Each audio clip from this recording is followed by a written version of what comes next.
Football Memories is now 9 years old. It's the world's first national football reminiscence programme. We started way back in 2009.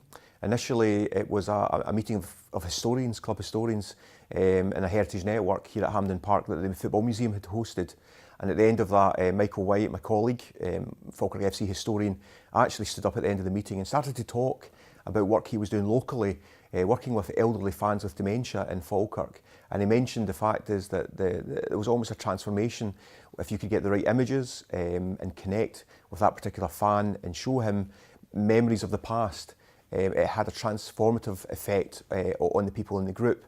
And he basically set out a challenge that day, and the challenge was that shouldn't we be working together as a collective in Scotland? Should we pool resources together and try and create a national project? The Football Museum thought it was a great idea. We got grant funding in 2009, ran a pilot project which was incredibly successful, and in the back of that we then really launched a national project. So what Football Memories does is it basically tries to support people back into society, particularly people living with dementia, although increasingly we also work right across the board, looking at areas, for example, depression and social isolation as well. But particularly with dementia, when people are diagnosed with dementia, over time they give up and they lose so much of their lives. They lose their hobbies, they increasingly will lose contact with friends. It's difficult sometimes for grandchildren to be around grandparents with dementia as the condition progresses.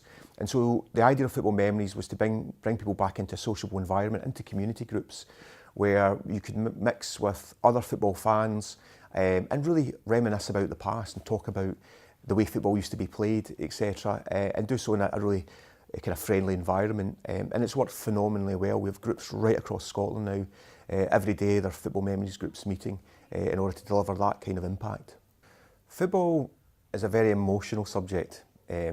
People debate about the games that they see all the time, but particularly I think for a lot of people, their early experiences of falling in love with the game, it's your childhood memories of football, either playing football or watching football, those tend to stay with you for a very long period of time. Dementia is a very cruel condition because obviously it robs you of all your memories over time, but particularly your ability to remember maybe events that happened earlier that day or even a year ago or a few months ago. But the last thing that tends to kind of be affected is long-term memory. And if you're a football fan and you're quite passionate about the game, then it's quite incredible the vivid recollections that people have of maybe events as long ago as 50 years ago. And so from that perspective, if you can get the right image of a player or an event, it's a memory trigger. It unlocks a trapped memory in that particular person, and it's incredible to see the transformation that happens in front of you when you're doing one-to-one reminiscence sessions. There's been so many stories that it's actually quite difficult to really kind of highlight one in particular, but what I tend to do when I do talks on the subject, I talk about how I get introduced to the to the subject even before we set up the pilot project in 2009, and it goes back a few years earlier, 2002 I think it was, and Ally MacLeod, the famous Scotland manager, was brought into the museum by Faye, his wife. It was already public knowledge that Ally had contracted dementia, and in fact the family were quite keen to really talk about the subject and be open about it, because obviously there's a stigma still unfortunately attached to dementia, and so this was an opportunity to use high profile football as a way of really approaching the subject. And so Ally was brought into the museum, and I was asked to kind of take Ally around the museum to kind of really see if we could spark some memories as we walked around. And I was so naive, I took him straight to the World Cup, 78 World Cup display, because that was my memory of Ally MacLeod, was the charismatic manager that took us to Argentina. And there's a huge display in the museum on the 78 World Cup. And when I took him there were some wonderful objects on display that the family had actually given to us. And I showed them to Ally, and I was absolutely completely taken aback. He couldn't remember anything. He couldn't remember anything about his managerial career at all. And I was kind of a little bit deflated. I was really struggling to wonder, how can I connect with Ally and give him the opportunity to remember about his playing career or his managerial career. And what saved the day actually was we went around a little bit further into another gallery, And actually we had stuff, material from Ally's family from his playing career. Now I didn't know as much about his playing career at that time. He'd been a really successful footballer, third Lanark and Hibs, but he'd also played for Blackburn Rovers.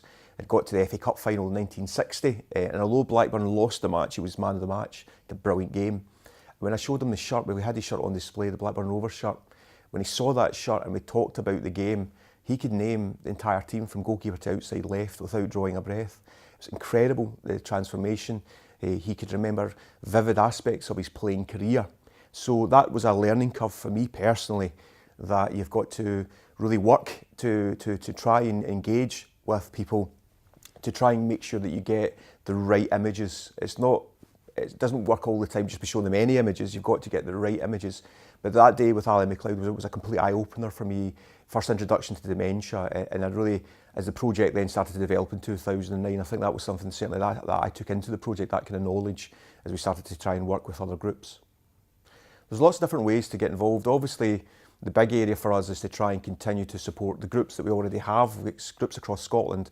We're also encouraging new groups to be established. As we still have areas that we would like to develop. There's obviously remote and rural areas in Scotland, for example, where we have some groups meeting, but we could certainly look to create more.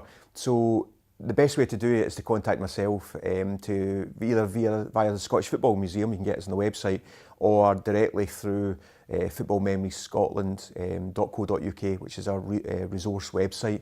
We've got 6,000 images on that website, but also there's contact details as to how to contact the project.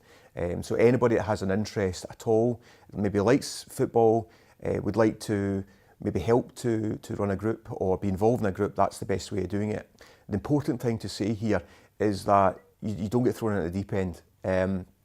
What we would do for anybody who's maybe thinking about it but doesn't have any knowledge of dementia or hasn't really volunteered in the past, etc., is what we would do is actually introduce you to other groups, and you can learn from people who are quite experienced and see what's involved in it. And the simple thing is, it's about having fun. It's about having fun with the people in your group, and it's about talking about football. And that's the simple thing that you need to do. There's not much more to it than that. It's just a case of organising groups, bringing people together who have an interest in football, and really providing that support mechanism for them.